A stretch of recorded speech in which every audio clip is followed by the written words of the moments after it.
नमस्कार व्यूअर्स, मैं हूं अमीश देवगन और आप देख रहे हैं वीकेंड का सबसे भरोसेमंद कार्यक्रम ये देश है हमारा।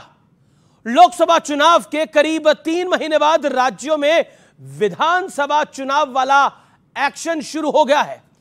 कश्मीर से झारखंड तक, हरियाणा से महाराष्ट्र तक चुनावी हलचल तेज हो गई है और सबकी नजर टिकी है जम्मू कश्मीर पर, जहां धारा 370 हटने और के बाद और 10 साल बाद पहला विधानसभा इलेक्शन होने वाला है। हालांकि फारूक अब्दुल्ला यह ऐलान कर चुके हैं कि अगर उनकी पार्टी सत्ता में आई तो 370 को फिर से लागू कर दिया जाएगा। इतना ही नहीं, वो पाकिस्तान के साथ भी बातचीत की वकालत कर रहे हैं और कांग्रेस कह रही है कि हम मजबूती से फारूक साहब के साथ खड़े हैं, यानी इनका गठबंधन हो गया है। और उधर महाराष्ट्र में बड़ी सियासी घटना हुई है। वहां पूर्व मुख्यमंत्री और शिवसेना उद्धव गुट के सुप्रीमो उद्धव ठाकरे ने एक कार्यक्रम में कांग्रेस पार्टी का पटका डालकर यह कह दिया कि राजीव गांधी को पहचानने में उनसे देर हो गई है। उधर झारखंड में हेमंत सोरेन को भरा झटका लगा है। उनकी पार्टी के कद्दावर नेता और पूर्व मुख्यमंत्री चंपई सोरेन ने नई पार्टी बनाने का ऐलान कर दिया है। तो आज राज्यों की चुनावी हलचल पर, जनता के मूड पर, जनता जनार्दन के बीच होगी देश की सबसे बड़ी बहस। कश्मीर से कन्याकुमारी सियासत हो रही है भारी और कुछ सर्वे भी आए हैं। वो क्या इशारा कर रहे हैं? क्या मोदी की पकड़ मजबूत है या मोदी की पकड़ कमजोर हो गई है? तमाम सवालों के जवाब ये देश है हमारा के आज के एडिशन में। –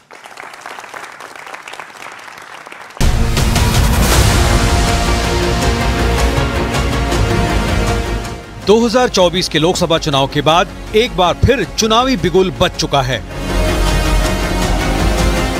जम्मू कश्मीर और हरियाणा से चुनावी रण का आगाज हुआ है। खास बात यह है कि जम्मू कश्मीर में नेशनल कॉन्फ्रेंस ने जीतने पर 370 की वापसी और पाकिस्तान से बातचीत का वादा किया है और कांग्रेस वहां नेशनल कॉन्फ्रेंस के साथ गठबंधन में है। गृह मंत्री अमित शाह ने नेशनल कॉन्फ्रेंस और कांग्रेस पर बड़ा हमला किया है। उन्होंने एक्स पर कहा, सत्ता के लालच में बार बार देश की एकता और सुरक्षा के साथ खेलने वाली कांग्रेस पार्टी ने जम्मू कश्मीर चुनाव में अब्दुल्ला परिवार की नेशनल कॉन्फ्रेंस के साथ गठबंधन करके फिर से अपने मंसूबों को देश के सामने रख दिया है। गृह मंत्री अमित शाह ने कांग्रेस से 10 सवाल भी पूछे हैं। कांग्रेस ने Abdullah and sons family private limited की नेशनल कॉन्फ्रेंस के साथ गठबंधन करके फिर से अपने राष्ट्र विरोधी मंसूबों को देश के सामने रख दिया है। हमारे लिए जम्मू और कश्मीर के लोगों का रिप्रेजेंटेशन, उनका स्टेटहुड सबसे जरूरी चीज। चुनाव में नरेंद्र मोदी जी की कॉन्फिडेंस को इंडिया गठबंधन ने खत्म कर दिया। क्या सुप्रीम कोर्ट का ऐसा फैसला नहीं आया था जिसमें उन्होंने 370 को अपहोल्ड किया था?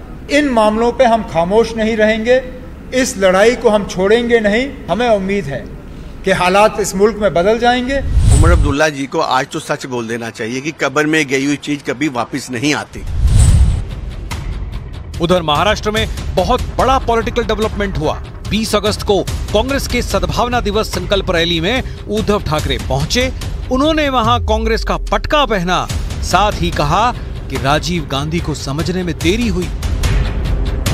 अगदी राजीवजींबद्दल सुद्धा सडेतोड शब्दामध्ये शिवसेना प्रमुखांनी टीका केली, पण कधी त्या काळामध्ये शिवसैनिकाच्या घरी ईडी, इन्कम टॅक्स, सीबीआय आलेलं मला आठवत नाही। माझ्या मनात राजीवजींबद्दल हीच एक भावना नेहमी राहिली की सज्जन आणि सभ्य माणूस, सुसंस्कृत माणूस। उधर झारखंड में चंपई सोरेन ने हेमंत सोरेन के खिलाफ खुलकर बगावती बिगुल बजा दिया और विधानसभा चुनाव से पहले अपनी अलग पार्टी बनाने का ऐलान कर दिया।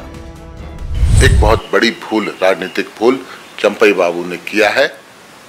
सुधारने का मौका अगर अभी भी है तो सुधार लें। एक सुनहरे भविष्य को छोड़कर वो अंधकारपूर्ण अपने कैरियर की ओर जा रहे हैं। आदरणीय चंपई सोरेन जी के साथ जो व्यवहार हेमंत सोरेन जी ने किया है, झारखंड मुक्ति मोर्चा ने किया है, सत्ता के लिए आदरणीय सोरेन जी का परिवार किसी भी हद तक जा सकती है।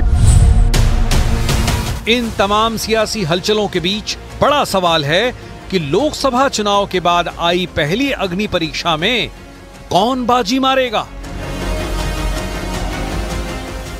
तो आज की चर्चा के 3 बड़े मुद्दे क्या हैं, आइए उनसे आपका परिचय करा देते हैं। गठबंधन के लिए विचारधारा और देश हित की अनदेखी हो रही है, मुद्दा नंबर 1। मुद्दा नंबर 2, राज्यों में चुनाव मोदी 3.0 का इम्तिहान है या इंडिया अलायंस की विश्वसनीयता का, यह एक बड़ा सवाल है। और तीसरा मुद्दा, महिला सुरक्षा क्या विपक्ष की कमजोर कड़ी बन गई है। कन्नौज, अयोध्या और कोलकाता क्या विपक्ष के लिए यह टेढ़ी कीर बन गई है, इसकी भी हम बात करेंगे, क्योंकि योगी आदित्यनाथ ने भी बड़ा बयान दिया है कि सपा सुप्रीमो बलात्कारियों के साथ जाके क्यों खड़े हो गए हैं। और